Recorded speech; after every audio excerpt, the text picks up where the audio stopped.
Hey everybody, Sarah here. Welcome to the first video of 2023. Happy New Year.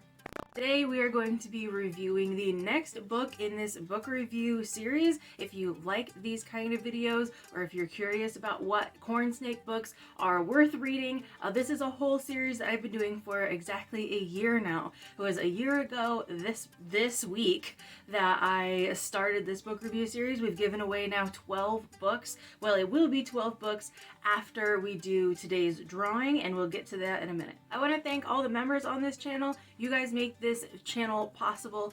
We are going to be doing a second tier for $5 a month soon, but right now it's only $2 a month. You get your own video exclusively for members every single week and access to live videos after they are over. Some updates going on with that.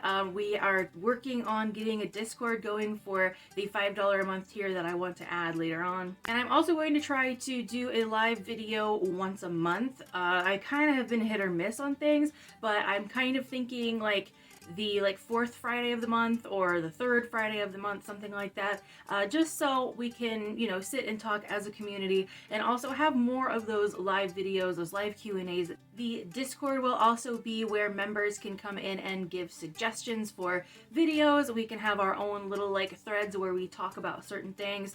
You guys can post the any morph questions that you have or husbandry questions that you have for me. So the $5 a month tier will be for the Discord. I also want to thank reptilinks.com for helping to support this channel as well. If you'd like to use my code SarahSnake27 at checkout at reptilinks.com, that gets me $5, but it also gets you a $5 off code as well. So you get good food for your snakes and I get good food for my snakes. Everybody wins. Also, remember, I have a website, sarahsnakeshop.com. I have snakes and merch. I cannot ship snakes right now just because of the weather, and a lot of people are doing returns and things from Christmas, so I'm just being cautious and not shipping out snakes right now. However, once everything is favorable, I will be shipping snakes again. So if you purchase a snake from my website, that will be held here for you. No extra charge or anything like that until the shipping is available. So if you're still looking to get a snake from me, especially ones from last year that are now going to be at least 6 months old and really well established, this is still a good time to do that. Now I want to give away last month's book. Like I said, we give away each book that I review on this channel after the video is over, and last month we had this book was what we reviewed last month. And it didn't get the best score, but we had one person who commented on that video, and that is Frankie Walker. And Frankie has probably gotten like 4 or 5 different shipments now. So if you do want a copy of the book that I'm reviewing today, you can leave a comment and your name goes in a hat, and then I will ship it to you free of charge as long as you're in the United States. If you're outside the US, you may just have to pay for shipping, and that's all. So the book that I'm going to be reviewing today is this cute little book. It is called Wild About Snakes, Corn Snakes Edition, and I'm excited to get into this. I just read it yesterday. It's a very easy read, and so we'll get into everything once we go over the criteria that we use for judging these books. So the 3 criteria are: 1, how accurate is the actual information in the book? 2, how easy is it to read and understand from an English speaker's perspective? Since all of these are written in English, we want to make sure that they're easy to understand. And is it as advertised, especially for the intended audience? So one good example of this is if it is the complete guide for something, we need to make sure that it has everything in it that we would touch on in a complete guide. This, of course, does not say that it's a complete guide, so we're not really expecting that too much, but we will judge it accordingly. We will give this book a score between 1 and 10 in each of these categories, 1 being not so good, 10 being great, and then we will average the score at the end to sort of get our final score. So the first thing I want to do is start out with the accuracy of information in this book. This book is actually, it doesn't provide too much information, to be completely honest with you.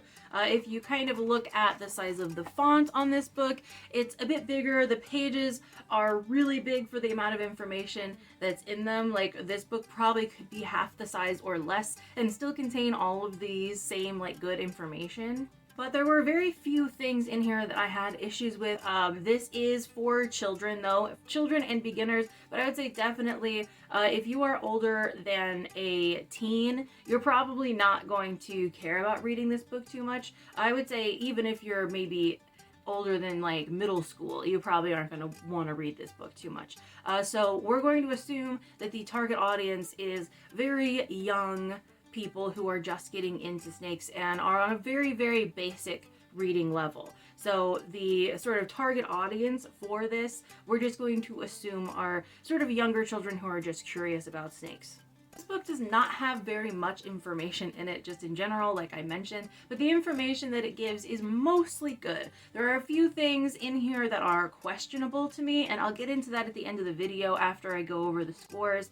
But generally speaking, I'm going to say the accuracy of the information that is given in this book is probably an 8 out of 10.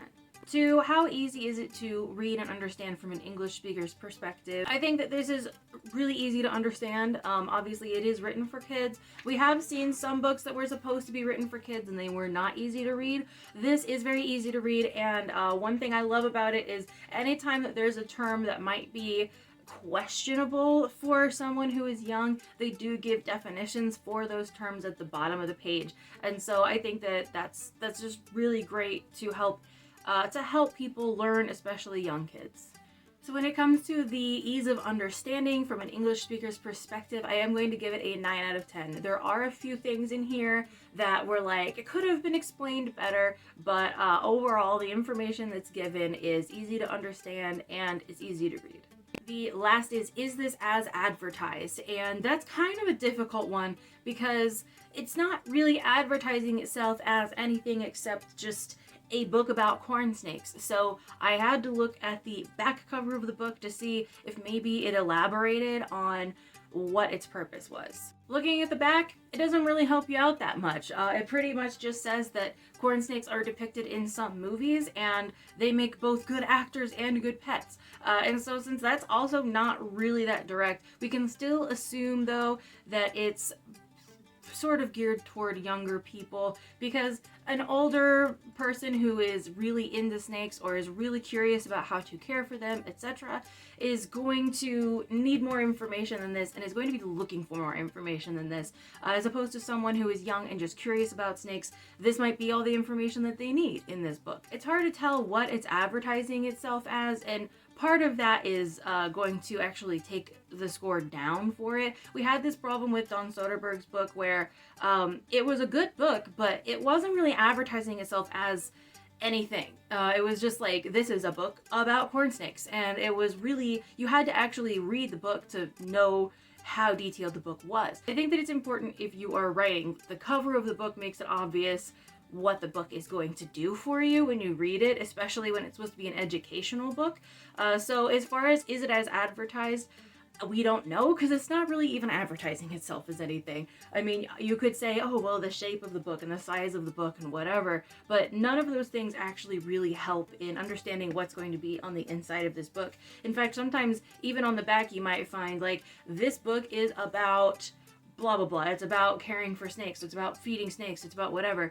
This doesn't really say what the book is about, so because of that, it's only going to get a 6 out of 10 in the, like, is it as advertised category, because a 5 would be like, there is no advertising at all, and so a 6 is just a step up from that.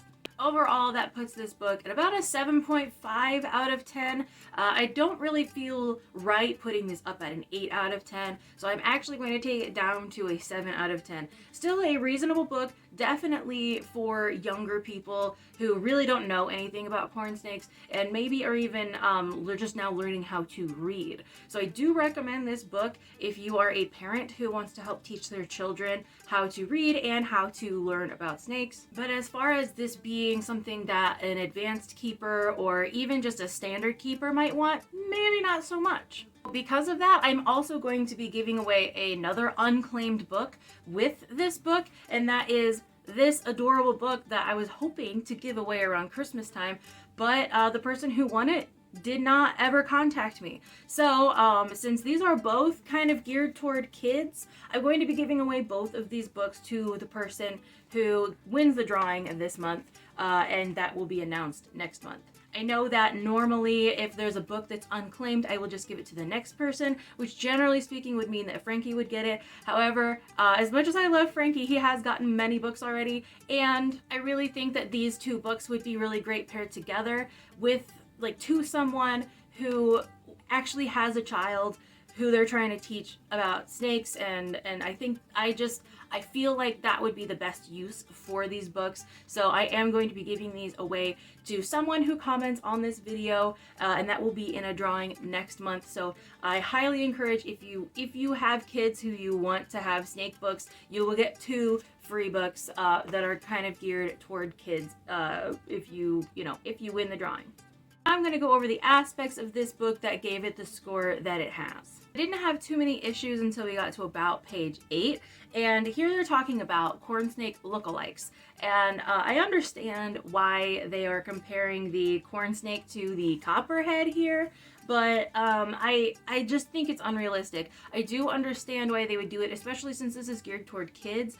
I didn't really know that when I first started reading this book, though. It wasn't clear, again, like who the target audience was until I really started reading the book. So since this was so early on in the book, I was a little confused about why they'd be talking about copperheads being a lookalike. And that, of course, is because they're little kids. Little kids sometimes don't know the difference between an orange snake that's going to kill them and an orange snake that's not going to kill them. So I would understand why they would put that in here for the sake of kids. As far as I'm concerned, though, there's like no way that an average person would confuse a copperhead for a corn snake, but I could be wrong. And so I don't want to say that this docked points, but I did think it was a little like iffy. I did kind of like, though, that they said that the corn snakes here have this pointed pattern on their head, and that was like one of the biggest difference between a corn snake and a copperhead, is that the copperhead doesn't have that, which is true. However, like this is a mask corn snake. This isn't even a normal corn snake.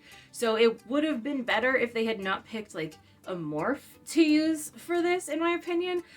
Little kids probably aren't going to know the difference, but I did think that it was a little strange that they would do that. There is a very tiny section where they talk about different morphs of corn snakes, and they put a king snake on it. So that definitely docked some points, because it literally is spotting a corn snake. Like, how do you tell the difference between different corn snakes when there are different morphs? And this, I believe, is supposed to represent a snow, because they do mention the snow corn snake when they are talking about this. So I believe that this is supposed to represent a snow corn snake, but they really, really got docked points for this, because the whole point of this section is spotting a corn snake. How do you identify a corn snake from other snakes? But then they put the wrong species of snake on the page. So that is why this like was docked points. That's probably the main reason, to be honest. I do appreciate that they were very open and honest about how the snakes kill prey. There's even a photo in here of a snake killing a mouse, and I'm not gonna show that because YouTube doesn't like that much, but it does help sort of educate on the reality of things, which I appreciate, especially since this is geared toward little kids. There really aren't too many other issues with this book. There's a lot of different sections after this. There's a section on shedding, a section on mating and egg laying, a section on the sizes and the size of prey, stuff like that. I think that this would be a really, really good book for someone who has a kid who like sort of wants to have their own corn snake project, and just to sort of help educate them. It's a book that a kid could go back and refer to if they don't understand like what the word constrictor means. Like, there's a definition of that in here. So this is a good book for kids. I just don't think it would be super helpful for most adults. This book was written in 2012, so it's not new by any means. So there is some information in here that might be outdated.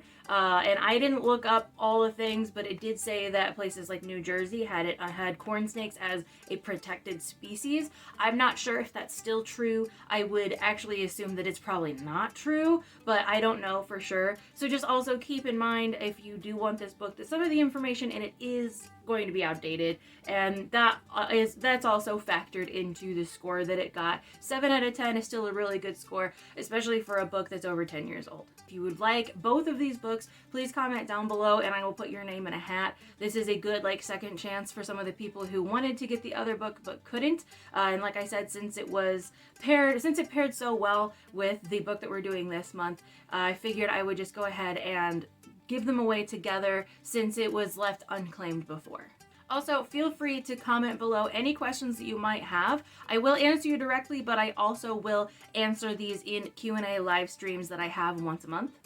Thank you guys so much for watching. If you've made it this far in the video, comment down below with the word jelly, and then I will know that you made it this far, and everybody else in the comments can just be confused. Also, if you comment and you don't want to be entered in the drawing for the book, just mention that somewhere in your comment and I'll make sure to not put your name in next month. Happy 2023. I will see you guys in the next video soon.